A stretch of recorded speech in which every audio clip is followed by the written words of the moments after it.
हरिवंश महाप्रभु छोटे से थे, प्यास लगती तो चरणामृत ही पीते, पानी नहीं पीते थे, जल नहीं, चरणामृत पीते थे। भूख लगती तो मैया से कहते जल्दी भोग लगाओ, मुझको भूख लगी है। मैया कहती तू खा ले कुछ, बोले नहीं पहले भोग लगाओ। किशोरी जी ठाकुर जी भोग पालेंगे तभी पाऊंगा, नहीं तो भूखो रहूंगा। एक ऐसी लीला चर्चा सुनाई जाती बड़ी मधुर कि एक बार छोटे से हैं हरिवंश जी, रात्रि में बहुत जोर की भूख लगी और महाराज उठ करके बैठ गए, रोने लगे जोर जोर से। रोते रोते मैया से कहे, बोले मैया मुझको भूख लगी, कछु पवाओ। पिताजी मुझको भूख लगी, कुछ खिलाओ। जैसे आजकल के बालों को कुछ भी दे दें तो ऐसे ही कुछ ले आए, बोले लो खा लो। बोले नहीं पहले भोग लगाओ। माता जी पिताजी बोले रात के 1:30 बज रहे हैं, 2 बज रहे हैं। अब उस समय घड़ी तो नहीं होगी, पर हाँ ये कही होगी अर्धरात्रि हो रही लाला, ठाकुर जी शयन कर रहे हैं, उनको उठा के भोग कैसे लगाए। बोले नहीं नहीं नहीं मुझे तो भूख लगी है। अब बोले इसको भूख लगी है, ठाकुर जी को उठा नहीं सकते, खाएगा भोग ही। दूध ला करके रख दिया, बोले ले इसको पी ले। वहां पर बोझे नहीं पहले ठाकुर जी का भोग लगाओ। ठाकुर जी का यदि भोग नहीं लगा होगा तो ग्रहण नहीं करेंगे। रोते रोते रोते रोते खूब समय बीत गए।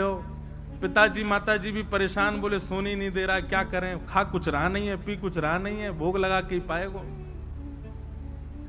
आहा, महाराज श्री हरिवंश जी की रुदन सुनकर के सेज पर पौड़े भय ठाकुर जी उठ गए और उठ करके श्री जी को उठा रहे, बोले श्री जी उठो, सेवा के राधा मोहन जी।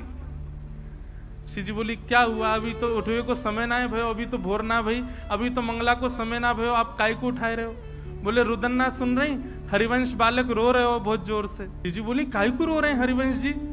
बोले भूख लगी है। अब वाको तो नियम है, वो तो हमारो ही शीत प्रसादी पावे, हमारो ही चरणामृत ग्रहण करे, हमारो ही चरणोदक प्राप्त करे, वाके अलावा तो कुछ लेवे ना। रात्रि में बालक छोटो भूख लगी आई है। ठाकुर जी किशोरी जी बोली अब क्या करें, अभी तो मंगला में समय है, लेकिन समय तक यदि प्रतीक्षा करी तो बेचारो प्यासो बालक कितनो रोवेगो। सो ठाकुर जी सेज से उतरे और अपनी झारी, जल पीवे वाली झारी, वही से ही किशोरी जी को कही कि पाम लटका लो नीचे। किशोरी जी पाम लटका के बैठ गई ठाकुर जी, और ठाकुर जी अपनी झारी जीते ही अपने चरणन को धो रहे हैं, स्वयं ही अपनो चरणामृत प्रदान कर रहे हैं, स्वयं ही अपनो चरणामृत निकाल रहे हैं। पास में बंटा भोग रखो, ठाकुर जी गए बंटा भोग उठा के लाए, खोल करके किशोरी जी के मुख में पवाए और स्वयं पायो, वहां को भोग निकाल करके सामने धर दियो। आज ठाकुर जी और किशोरी जी ने अपने आप ही श्रृंगार कर लिया, अपने आप ही एक दूसरे को सुंदर भाव सजा करके और सेज पे ही दोनों बैठ गए। 3 साढ़े 3 बजे जो समय हो तो सुबह मंगला करवे को श्री व्यास मिश्र जी तुरंत गए मंदिर में जाकर के कपाट खोले, और जैसे कपाट खोल करके देखी तो कहा पाए, और ठाकुर जी तो बैठे हुए हैं, अपने आप ही टेढ़ों से श्रृंगार कर लिया है, यहाँ तक कुंडल भी उतर रहे हैं, थोड़े थोड़े वस्त्र भी उधरे उधरे से दिख रहे हैं, और तभी कहा देखो नीचे पात्र में चरणामृत भी रखो है, चरणोदल भी कर दियो है, और पास में बंटा जी भी खुले हुए हैं, दोनों की दतुइयां लगी भैया, नेक नेक पाए लियो है। आहा, ये दृश्य देख करके व्यास मिश्र जी तो आनंदित हो गए।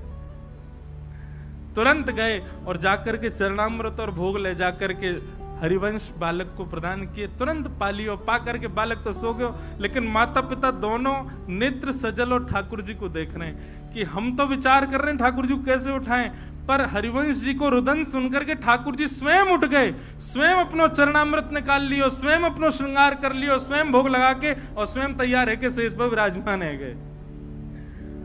वादना श्रृंगार नहीं भयो, वादना मंगला आरती ना भई। बोले क्यों, आज ठाकुर जी ने अपनी मंगला खुद ही कर ली है।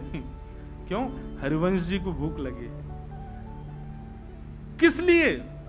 क्योंकि उनका नियम है कि वो ठाकुर जी के प्रसाद के अलावा कुछ नहीं पाते।